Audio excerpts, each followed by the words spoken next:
One, two, testing, one, two. I am back. Hi, everyone. Dom Famularo here, and I get the chance at the Sabian Education Network on these Thursdays, every other Thursday, to bring a different artist in and just talk about education and drumming and just the fun of playing from the depth of our passion. The Sabian Education Program is a great program that is managed by Joe Bergamini. And Joe, who is a phenomenal player and educator and author himself, is really heavily involved in all aspects of what the Sabian Education Network is about.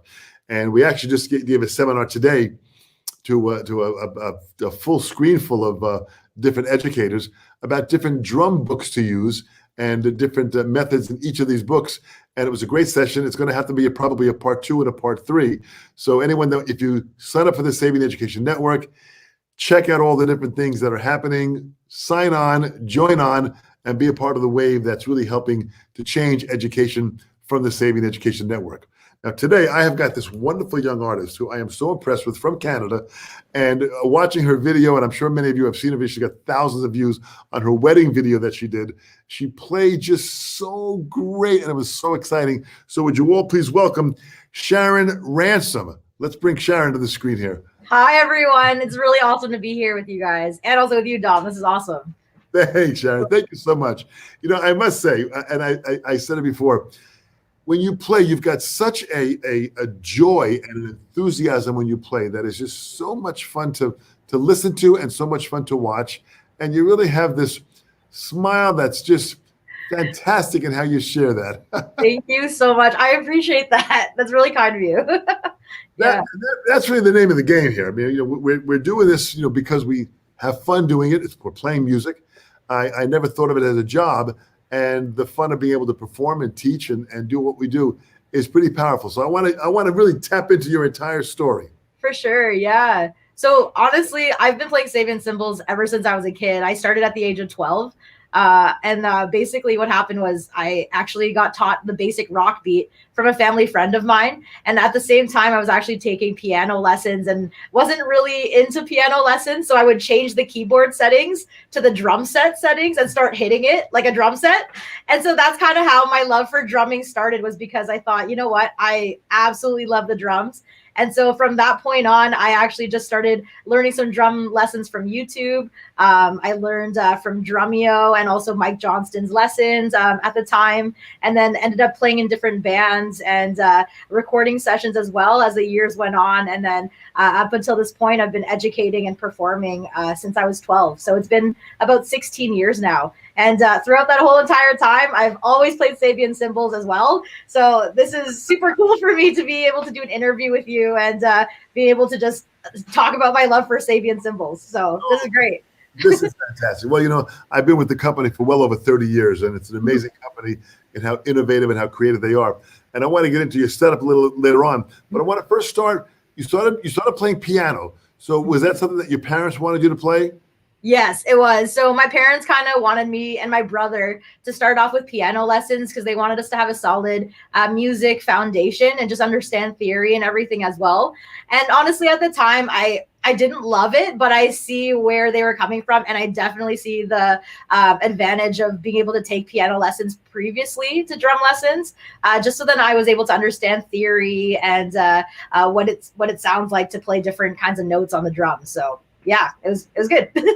But that really is great to hear. I mean, I play some piano, and there are many, many other drummers that I know of that are great piano players. Virgil Donati, Rod Morgenstein. I mean, many, many great players that play some piano and have an understanding of you know, chord structures and voicings and scales and a little bit of theory that could open us up to understand form.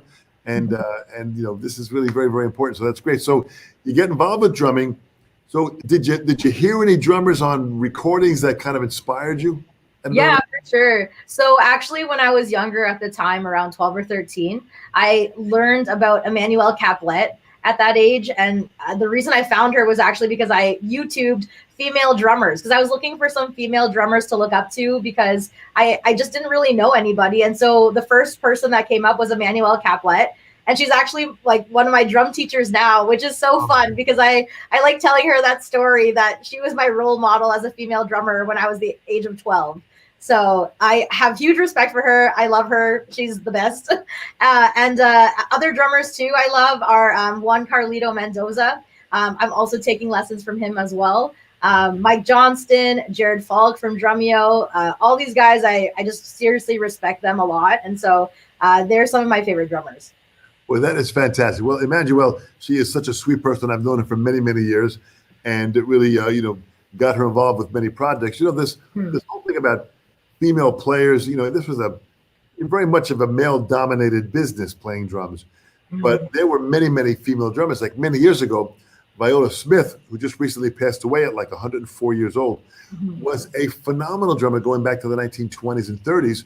And she played a very, very big drum set. And she was a phenomenal player. And she played in an all-female band that was huge, a big band many, many years ago. And she was just a spark plug of a player, man. She just fired up that band so well. So drumming in female drumming has been going on for a while there. And it's just so great to see players like Cindy Blackman Santana, was phenomenal. Sheila E. There are so many great role models, but Emmanuel totally goes up there, man. She's such a wonderful player, and she's got some great rudimental chops. Yes. Plays drum set fantastic, but her chops, and she just recently came out with a new drum book, which I'm going to track down soon, and I want to, give her a call and find out more about that book. So you heard Emmanuel. So were you listening to any bands specifically that were, allowing you to open up to hear more ideas about drummers? For sure. So back then, I learned a lot about drumming, mainly actually from hip hop and rap music.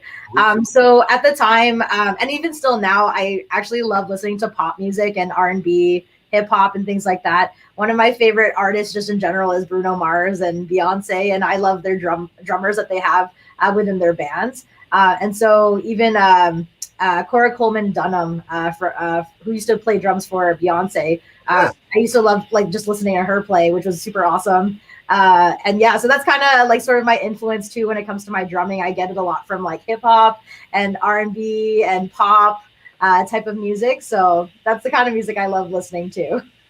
Well, that's fantastic. A lot of the hip hop players go back and listen to early players like the two drummers that played with James Brown, Clyde Stubblefield and Jabbo Stark. And these guys were just phenomenal players together. And a lot of what they did with James Brown now is being sampled for a lot of the hip hop and contemporary markets. So it's kind of interesting to hear that even if we go back a little further, we can get some of those roots in what's happening. So you listen to this place. So were you got your first drum set? How old were you? I was about, I think 12 actually. Yeah, 12 years old was when I got my first drum set. And you know what? The funny story was that my parents were kind of not sure if I was going to stick with the drum set. And so they decided to go kind of the cheaper route. And we bought one from Walmart, just like a grocery store, when they were selling drums at the time. So that's actually when I started to learn. But then actually after about a few months, they realized that I absolutely loved it. And they bought me a drum set from Ludwig. And so I got a Ludwig Accent CS drum set that I'm using as a teaching drum set right now. So yeah. Yep. So you get this drum set. Did you start playing along to records? How'd you start to at least adapt playing to the drum set? For sure. So actually what ended up happening was I would call a couple of my friends who played guitar and electric guitar, bass guitar, to see if they wanted to just jam out some songs, some simple songs at the time. We did songs by Blink-182, Foo Fighters, and things like that. And then we ended up just forming this band where we ended up just practicing, and it caused me to practice a lot more as well, because there were certain drum fills and grooves that I wasn't able to do yet. And so I would take the time at home by myself to practice those. And that's kind of how it, I guess, forced me to learn different styles and fills and grooves and things like that. But yeah, it actually kind of started because we formed a band with my friends. So yeah. So the band consisted of what? What was the instrumentation? So it was actually an electric guitar or two electric guitarists, a bassist, and then me as the drummer. And sing. Yeah. So, and me and the lead singer, we both sang as well. And then I would play a little bit of keyboard on the side as well. So yeah. What kind of tunes were you playing with the band? So yeah, so a lot of Blink-182, Sum 41, pop rock, punk kind of tunes. And then we would also write our own original songs back then. Yeah, we kind of just played a lot of covers and then a lot of originals, and played in different shows and whatnot by doing that music. So what inspired you to write the original stuff? I mean, here you are that young, starting to put some original stuff together. For sure. That's pretty creative. Yeah, for sure. So actually, our lead singer at the time had some original songs already going, and he still plays and sings right now too, and writes songs. But honestly, like I loved the idea of just creativity when it came to songwriting. I've written a handful of tunes also myself with the band and individually too. And so at the time, we kind of would combine different ideas that we had for song ideas, or if we had one individual person who had a song idea, we would take that song idea and then just come up with our own twists to it or musical ideas. But we all of us actually just love the creativity aspect of writing music. So it came naturally to us in the sense that we just loved it. So it was fun for us to come up with new music. Isn't it amazing that when you love something and you love doing it, you know, doors open up and creativity happens, and it's just kind of an exciting journey to be a part of. So these friends that you're playing with, you're creating, you're playing, were you getting out to perform now at this point? Yeah, for sure. So we started actually performing at the age of, I think it was like 13 or so. It was pretty young, like, because I started at 12 and then around, 13, we started playing because there was different festivals or events around our area that were looking for bands. And so we would apply to perform at these shows, and then we would then have other people hear us, and they wanted us to play at their events or backyard parties and whatnot. I kind of snowballed from there. And at the time too, I actually started teaching when I was around 13 at the time too. And so people heard from us because of that as well. So yeah, it was a lot of fun. How incredible. So let's talk about drummers that might have influenced you. So, I mean, were there any drummers on recordings that you started to lean towards, like, you know, where you could kind of take some ideas from? Who were some of your influences? Yeah, for sure. So I would say drummers like Travis Barker, Larnell Lewis is another one. Another great Canadian drummer. Yeah, exactly. Yep. Pocket Queen or Taylor Gordon. She's awesome. I've also learned a lot of stuff from Mike Johnston, like I was saying earlier, and from Drumeo, from Jared Falk and their team there. And so, yeah, those would probably be like the main drummers that I gained influence from, as well as Emmanuel Caplet. So what would you say you learned from? Let's take someone like Mike Johnston. What did you learn from Mike Johnston by studying with him? Mike's got a wonderful school and a wonderful player. What did you pull from Mike? Yeah, so there's actually a couple fills that I do that are actually derived from what he used to do and what he taught on YouTube.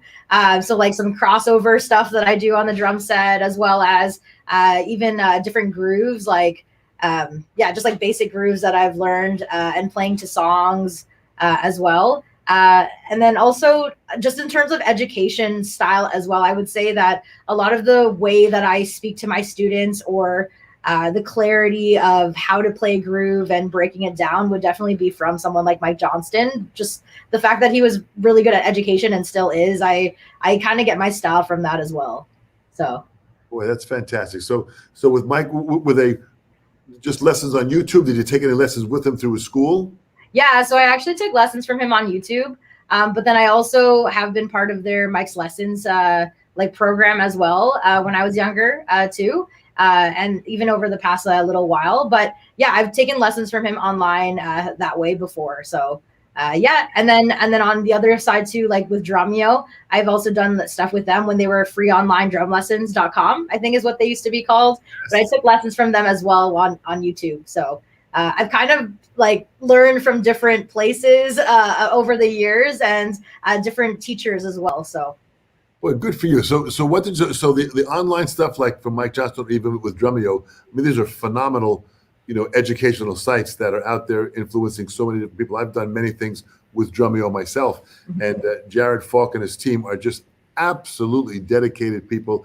And again, there's another dedicated Canadian out in the West Coast and Vancouver area. And, that's just so fantastic. So with these lessons, you know, I mean, so you worked on patterns and grooves, and they had educational material on the screen. So you really used this generation that's available to us now about learning using the internet as a major force of your knowledge. Yeah, for sure. A lot of the stuff that I've actually learned is from taking online lessons, either from YouTube or from subscribing to their sites. So it's been kind of cool just to see the collaboration of what I know and what I've learned over the years from these different people and subscription sites too. So yeah, it's good. How incredible. Now, so your lessons, you're in your studio now, right? Yep. So I want to get into the fact that, you've been playing all these years. When did you start teaching? So I actually started teaching at the age of 13. I ended up, like I played a lot of drums when I was at the age of 12. I would practice for hours and I loved the idea of just education in general. So I remember sitting beside my classmates in school and I would love being able to teach them how to do a math problem if they had some questions on it and trying to figure out ways to show them a different perspective on that math question so they'd understand it. So at a young age, I already knew that I loved teaching. And so when I found my love of drums, I combined the two and then started teaching drums right away.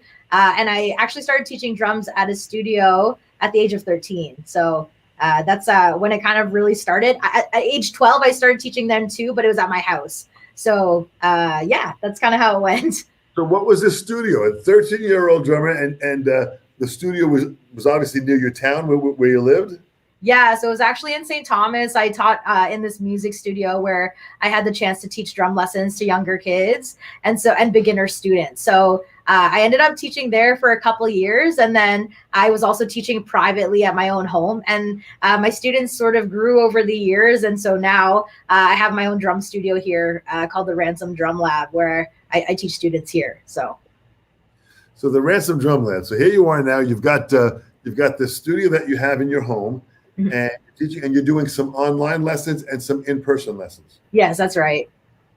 And the online lessons, you're doing it Skype or FaceTime or any kind of format that is needed at that point, right? Yeah. So right now I'm doing it through Skype for online lessons. And you have students that are from the area. So with this pandemic, you've been able to kind of turn things around and keep the lessons going on by having students via the internet. Yeah, for sure. Actually, it's kind of funny because of the pandemic, my student base from last year versus this year has actually quadrupled because of the fact that it's had been online. So I had 8 students to start off with. I have now about 40. And so it's because of the fact that I've been able to do online internationally with people in the States and England and things like that. But it's been like a huge blessing because it's just kind of been overwhelming because of the fact of online and that opportunity. It's opened up a lot of different doors that way. So it's been really fun. Well, good for you. This is so exciting to see the fact that even during this crazy pandemic, and I understand what you're saying. I teach out of my studio here, and I've got, thousands of students that I teach in over 60 countries, and it really has kind of grown. And because of the pandemic, we had to have ourselves prepared to have a studio to be able to do this. Many people did not have a studio to teach out of, so they had to kind of make changes and adapt into it. And having different cameras in my studio here and different sound studios, we're able to reach these students. And I kind of like teaching online to a certain degree because I get to see the student on their own drum kit, and they also save time in traveling. Yes, exactly. A half an hour to an hour to get to my studio to take a lesson, then driving them back. So the time that they save traveling, I tell them, listen, that's more time you have to practice. Yeah, exactly. That's good. Yeah. So take me through a lesson. A student comes by and you're doing some teaching, and what happens in the first lesson with you and a new student? For sure. So depending on what level they're at, if they're a complete beginner and they're younger, let's say, what I like to do is just introduce myself and have them introduce themselves as well, and go around the names of the drums and cymbals so that we all are on the same page and they know what we're talking about. And I'll do different games to just like help them understand different cymbals and drums and what it feels like just to be able to hit the cymbals and the different drums as well. And then I'll get them through some basic rock grooves and basic fills, and then show them some ideas on how to play those grooves and fills to a song that might be simplified. So maybe I'll take something like Uptown Funk and we'll play a basic rock beat along with that tune. And then on YouTube, I'll slow it down maybe as well if it's needed, or speed it up to the normal speed. So that'll be something that I'll do for students who are like complete beginners. And then students who are more intermediate and advanced, actually, the first thing I do is just talk to them about their goals. So ask them if their goals are to play in a band or be in a recording or just be able to perform for family and friends. And then I come up with a lesson plan for them that has specific goals that they're looking for, and then specific small goals that will help them reach those overall goals that they're looking for, and then come up with a lesson plan for them to achieve what they're looking for. So good for you, boy. I love the attention that you're giving to these individual students and what you're doing. And do you ever recommend music for them to listen to at all? Is that a part of it too, that you suggest drummers or different bands to listen to?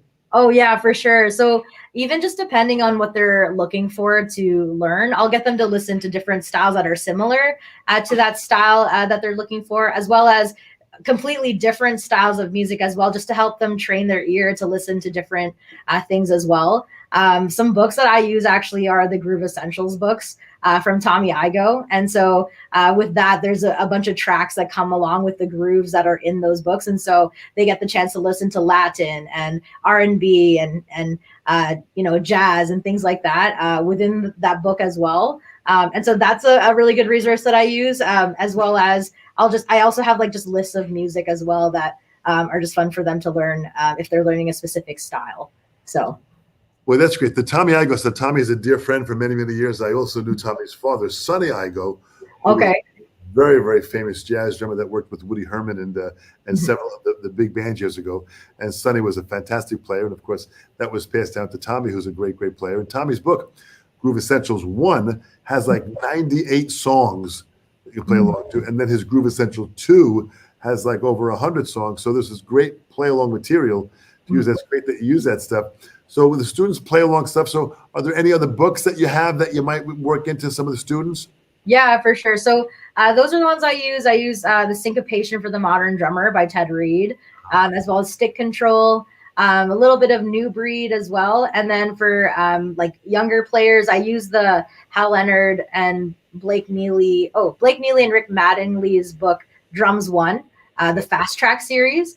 So that's what I use for the younger players. And then the other thing too is depending again on what the student is looking for, I'll use other books as well. I also, the other ones I use as well is How to Build a Drum Groove by Rick Stojak. So that too. Rick Stojak is a phenomenal drummer out in the West Coast. He's a great, great guy. I've met him several times. He's actually very good friends that I met him with Gene Hoglan. Okay, cool. Hoglan, phenomenal drummer who's playing with a band called Testament now. And Rick and Gene are good friends, and they've come to several of my performances when I go out to LA. But Rick Stojak has several books out that are phenomenal. So that's great that you've reached out to find these different teachers that have these books out and learn from. That is really, really absolutely phenomenal. For sure. Yeah, I absolutely love Rick as well. I actually just did a interview with them and the Drumming Education Connection that they have as well. They kind of started this a little while ago. And so we were just talking about his books and stuff. And I was just saying it's great because the student gets to learn the drum beats, but then gets to learn which songs apply with those drum beats and vice versa. So it's really good. Yeah. Well, how great. It's in my studio here, I've got shelves of drum books. I am a drum book addict. I mean, any drum book I get, I want to bring it in, I take it in, I look at it, I analyze it, and I learn from it. So it's really kind of like that. It's like going to a lawyer's office. When you walk into a lawyer's office, the first thing you see is all the walls have books on them. Right. Being involved with books is a great point of yours. Being involved and being aware of a lot of these drum books is really an important process that adds value to us as a teacher. Yep, definitely. In the journey of us playing, which is really, really important. Now I'm going to talk about the wedding video. This thing has got thousands of views. I had when it first came out, I had tons of my students say, "You got to go check out Sharon playing with this." And I put it on, and there you are. And Suzanne Morzette, who's another phenomenal drummer from Canada, okay, had a video several years ago in her wedding dress playing at her wedding. Oh, that's funny. Okay. A chance, go check that out too, man. It's this guy. You guys have this theme now. So tell me about that wedding day that you had and you sitting down playing with the band. That's so funny. So Actually, that song that we did, my husband and I decided that we wanted to do something special because we both love music. He's a guitar player, and so we actually wrote a few songs for our wedding reception. And for one of the songs that we wrote, we were like, we want to do a solo. So he wanted to do a guitar solo, and then I was going to do a drum solo right after. And so that wedding drum solo video is actually just a small clip of what the entire performance was, which is kind of funny. But yeah, so the song that we wrote had me singing and playing drums. And when I did the drum solo, I moved the mic away so I could do this drum solo in the wedding dress. And we were both so shocked because it ended up getting some attention that it actually ended up getting me an audition in LA to do another commercial for International Women's Day last year. Yes. Right. So I got a chance to do that as well. And that was also me playing drums in a dress. And funny enough is that what happened, those two drum videos were me in a dress. And I also just recently did a commercial here in Canada of me playing drums in a dress. And those are probably the only 3 times I've ever worn a dress. So it's kind of funny, but it was a lot of fun to do that at our wedding. We both had so much fun performing for our reception. And we just love being able to share that with people. Well, that is great. Well, so the actual full video of you playing at the wedding, is that available? Yeah, it's actually on my YouTube, actually on Sharon Ransom on YouTube, Ransom Drum Lab on YouTube there. And yeah, it has the full video of Eric doing the electric guitar solo and then me doing my drum solo after to kind of give it some context as to why I did the drum solo. Oh, that is hysterical. So with your husband is Eric, right? Yeah, that's right. Does he, are you working with any musical situations with him now? So he actually teaches guitar lessons right now as well. But we haven't really actually done much together, just band-wise or anything like that. I play for a wedding company right now. And so I do a lot of stuff there, plus teaching lessons. And he plays guitar kind of on his own as well. But the only times we've really played together has been at church, like on Sundays and at rehearsals. So that's kind of the extent of us playing together as of recent. Well, that is fantastic. So now you get married, you perform. I mean, that had to be a special day that just in your life you will remember forever. But that video really has been a part that has sparked everyone to not only see how great you played, but to see you enjoying, your special day. And here you are behind the drums, just kicking tail. Thank you so much. I had a lot of fun. That was so fun for me to do. Yeah. Incredible. Tell me about Ashlyn Vince, the that you played with. Yeah, so Ashlyn Vince is actually a singer based in Nashville. She's lived in Welland, Ontario, though, previously, and that's actually where I had the chance to be able to be her drummer. And so she's a country artist, and we've performed a lot of country and classic rock tunes in different areas within Canada. But yeah, unfortunately, she's already in Nashville now and is there. Actually, fortunately, she's doing awesome and just living in the States and singing there. So she's great. So. Well, another great Canadian. She's originally from Canada? Yeah, she's from Canada. Yep. It's amazing the talent that is in Canada. I mean, there are so many great musicians, people like Paul Schaefer, comedians, Mike Myers, so many different great people in the entertainment business have come from Canada, came to America, and have just been a legendary superstars. So you're on a pretty powerful path yourself of making it happen. So when you play with her in Canada? Mm-hmm. Yes, I did. And were there shows around town, or were there performances? Yeah. So yeah, most of the stuff that we actually did was within Ontario. We actually ended up performing at the Trackside Music Festival, for example, where we were on the same bill as Kane Brown and Florida Georgia Line, some country artists like that. And we performed in different areas within Niagara, because that's kind of where she was from. Welland is Niagara area. And so we performed a lot of different shows and events and festivals and things like that there. So, yeah. Boy, fantastic. So what is was it original stuff that she did? There's a few original things that she did, yeah. And then there was covers as well with country artists and classic rock. So. Oh, great. So she's down in Nashville. She made the move to Nashville. Mm-hmm. I was just in Nashville last week at Oh, okay. at Yeah. the summer NAM show. NAM is the National Yeah. Association of Music Merchants. It's a big convention. They Mhm. had a big convention in January, but they have a smaller regional show in Nashville every summer. And I went down there. It was just so great. Nashville is such an exciting city with so much going on. And when you walk on Broadway, which is their main road, every club has got a live band in there playing. So, on every block, there's probably 20 bands per block playing. Yeah. It's just completely adequate. Have you been down to Nashville? Yes, I have. I actually went to go visit Ashland at one point and had the chance to be able to walk that. And there's a lot of bands playing for sure. So yeah, Really, it's great. it's a whole different world down there. And it's not just the country thing anymore. Nashville has changed. And with the amount of people that are moving into Nashville, I mean, there's country, there's pop, there's rock, there's metal, there's jazz, there's some Latin music. So there's a pretty wide variety of music now that's spreading out throughout Nashville. So that's great. So just talk about your studio now. You built a studio, you've got the studio set up, you've got your drum set set up there, and you've got a drum set for the students also. Yeah, that's right. Yeah, so I actually started the Ransom Drum Lab a month after my husband and I got married. That's when I actually started to take on students. I started advertising about it the month before we got married, though, and I started kind of just talking about, I'm going to start this drum studio called the Ransom Drum Lab and things like that. And so, yeah, currently I actually teach locally here in Woodstock with in-person lessons, and then as well as internationally online through Skype. And so, I play on this Gretsch Catalina Maple kit, and then I have the Ludwig kit as well over there for, just being able to have two kits for me and the student. Boy, how fantastic. We've got many people that are logging on that are listening to us right now that are phenomenal educators themselves. We've got, I'm going to bring this one up here. This is John Lamontina. Let's see if I can bring this up here. John Lamontina, who's a phenomenal teacher in the Atlanta, Georgia area, who's listening to you right now, Sharon. And online lessons have a great well for me. I'm sure your students enjoy your teaching with that way. So, I mean, this is really kind of powerful that, these people are all around the world. This is someone, Jim Royal.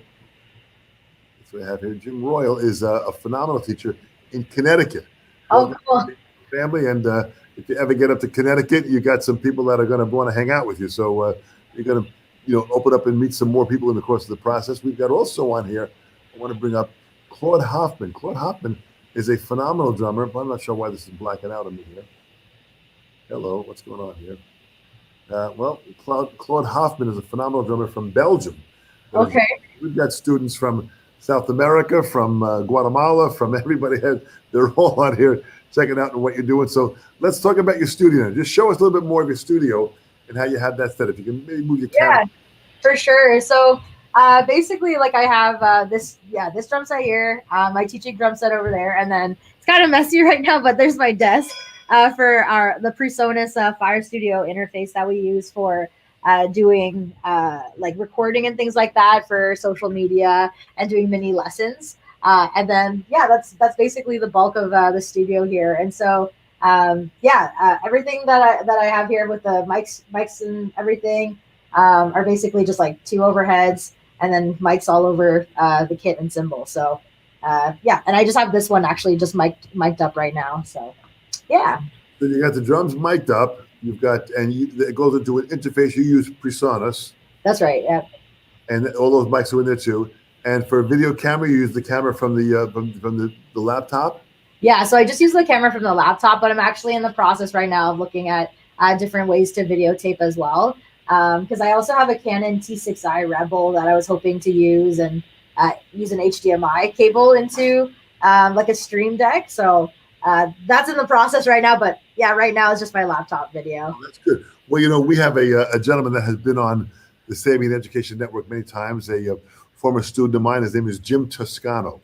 And Jim Toscano is based out of Staten Island, and he is a technologist. Aside from being a great drummer, a great educator, and an author of a book, Filling in the Grooves, which is a phenomenal book, he is a technologist. So he knows all about interfaces, PreSonus, Scarlett, the Focusrite stuff.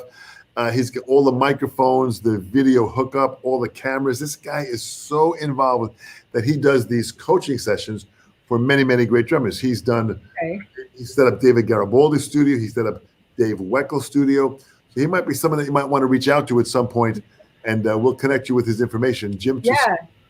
And Jim Toscano? Okay. yeah, and what he'll do is listen. It cuts the chase. What I mean by that is, when I started doing the research, you can spend hours researching and learning and figuring out. Mhm. I don't have that kind of time. So cut to the chase, contact the Jim. He'll find out what kind of budget you have, what kind of gear do you have, what you might need, use what you have. Here's how to set up, get this wire, get this program. You might need to upgrade to this here, get this camera, zip. And then when you find out what you need, he'll send you the links to everything on how to get it. Okay. You click on it, you buy it, and then when you finally get all the stuff that comes in that you need, the second lesson with Jim is putting it all together. Within 2 sessions, you're completely in full swing. Okay, that's awesome. So this might be someone that can really help you out with you, because the setup that you have now is really fantastic. And just with the panels you have on the walls in the studio, I'm sure you got a good sound in there. Let's talk about Sabian cymbals. You got some Sabian cymbals there. Yeah. Just walk me through the cymbals that you have there, and sure. maybe just angle the camera so we can see each cymbal. Let's see what you got. Yeah, for sure. So I have the HHX medium hats here for hi-hats. I absolutely love these ones. What size are those? These are the 14-inch ones. So yeah, I absolutely love them. And then over for the crashes, I have the AA medium crashes, the 16-inch, and then the 18-inch, and then also an HHX over here on the Groove Ride. So this was a 21-inch on my right hand. So those are the cymbals I use, as well as I periodically will also use the Sabian Holy China, the 18-inch. As well for like heavier stuff if I'm wanting to do that. But yeah, that's this is actually my main setup for cymbals. So that's great. Well, I mean, they are phenomenal cymbals. I mean, you know, we people can hear the sounds from the Sabian website and go by and check it out. It's just so great. All the lines that they make. I mean, you're mixing the HHX, which is what I love playing, HHX hi-hat and the Groove Ride that you have there, which is phenomenal. You said it's a 21-inch. That's right. Yep. On my kit, I've got 2 ride cymbals. I've got an Evolution and also a Sabian HHX that I use on my left. Okay. And each cymbals are just a different sound. They've got just different colors. And by mixing the AA with those cymbals crashes really cut, but yet the HHX are a little darker. So you've got a real nice blend of sounds that you have with that kit. For sure. Yeah, I absolutely love them. And like the AA cymbals, I've had them actually since I was 12. So I've had them for 16 years and they've lasted a long time for me. So it's great. So you got involved with Sabian from the beginning stages. I mean, Sabian, which is a phenomenal Canadian company that just has, you know, just incredible innovative sounds. What brought you to Sabian in the first place? Honestly, I don't actually remember, except for that I just knew that Sabian was a great name for cymbals. And so when I had originally talked to my parents about getting Sabian cymbals, I just said, I know that Sabian is like a good, reputable company. Just I've heard of that a lot. I've seen a lot of players online use Sabian cymbals. And then when I purchased my Sabian cymbals, I was like, they sound great. I don't have any issues with them at all. And I love the fact that they cut through the sound and that they blend really nicely together, like you were saying. So, and even with my students too, if they ask me about upgrading cymbals, I always recommend Sabian, just because I'm like, I just love them. I feel like you can't go wrong with the cymbals that you choose with them, just because they just have a nice sound when it comes to playing them on the kit. So, yeah, it's kind of my story with that, but. Boy, yeah. Good for you. Well, you know, it's a phenomenal company, and you know, not so much the only fact that they make great product. They're great people. I mean, they really are into listening to what drummers want, what they need, and offering all these creative sounds. I mean, even like you mentioned, the Holy China. That's that's out of the mind of Chad Smith. It doesn't get any wilder than Chad Smith from the Red Hot Chili Peppers, and he wanted this punchy, thrashy cymbal. The Holy China, they put all these different holes in it, and the cymbal just cuts so well. Yep. Yes, for sure. Yep. No, I love that cymbal too. So it's great. That's amazing. So I mean, with all this stuff here too. So with the teaching that you're doing and the plan that you're doing, so the pandemic, you're still kind of surviving through this pandemic, teaching and doing all this. You know, you're as active as can be during this pandemic.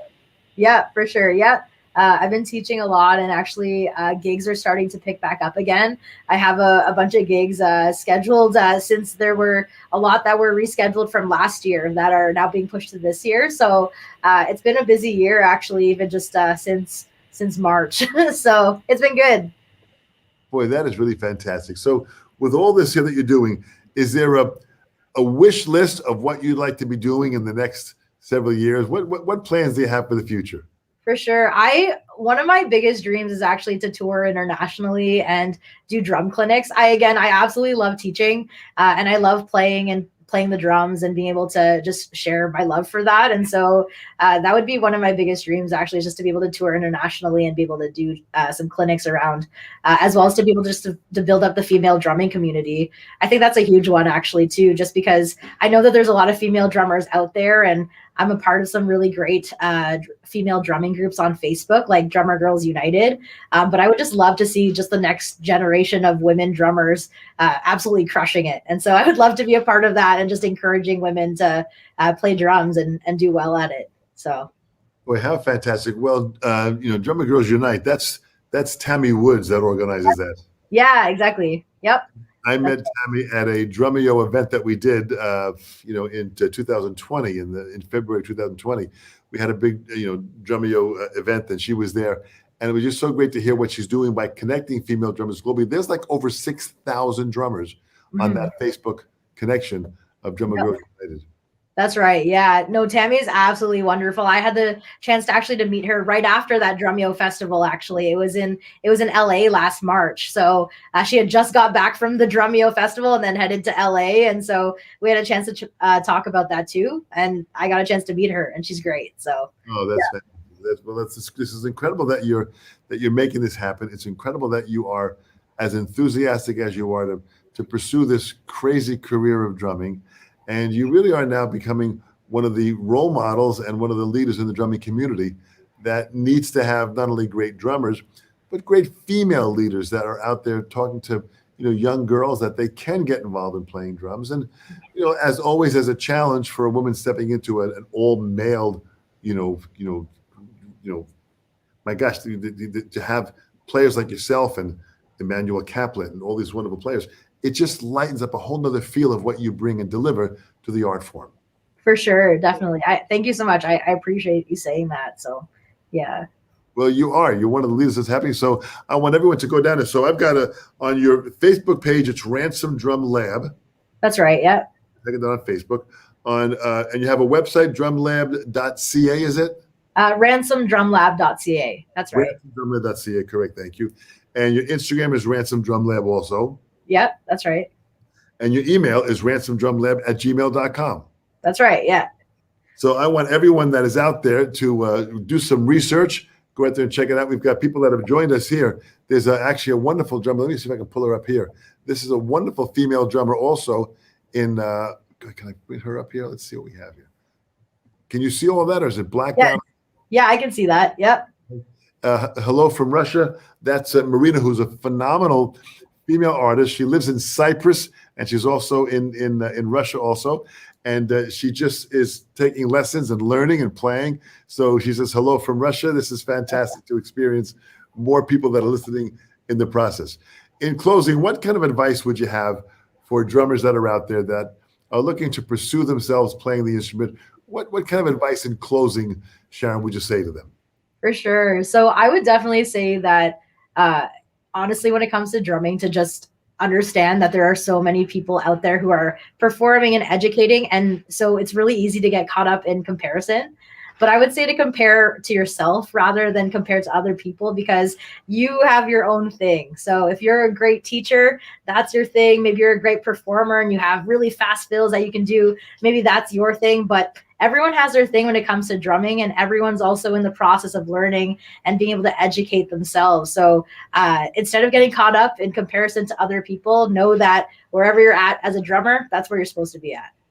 Boy, that is fantastic. Great, great advice. Well, you offer a great amount of hope for all drummers and great, great guidance for female drummers to get involved in playing drums. And so I want everyone to, any lessons anybody wants to have, reach out to Sharon, step into her world, learn from her great enthusiasm and knowledge that she has. Sharon, you have done absolutely fantastic. Thank you so much for being a part of the Sabian Education Network. For sure. Thank you for having me. This has been awesome. Thank you so much. Well, this is posted on Facebook and YouTube. We can share this and keep this going. So I want everyone to contact Sharon. Sharon, thank you so much. You have been fantastic. Stay well and stay safe. And I look forward to hearing you in person. For sure. For sure. That'd be so much fun. Thank you so much, dear. Bye-bye. All right. Take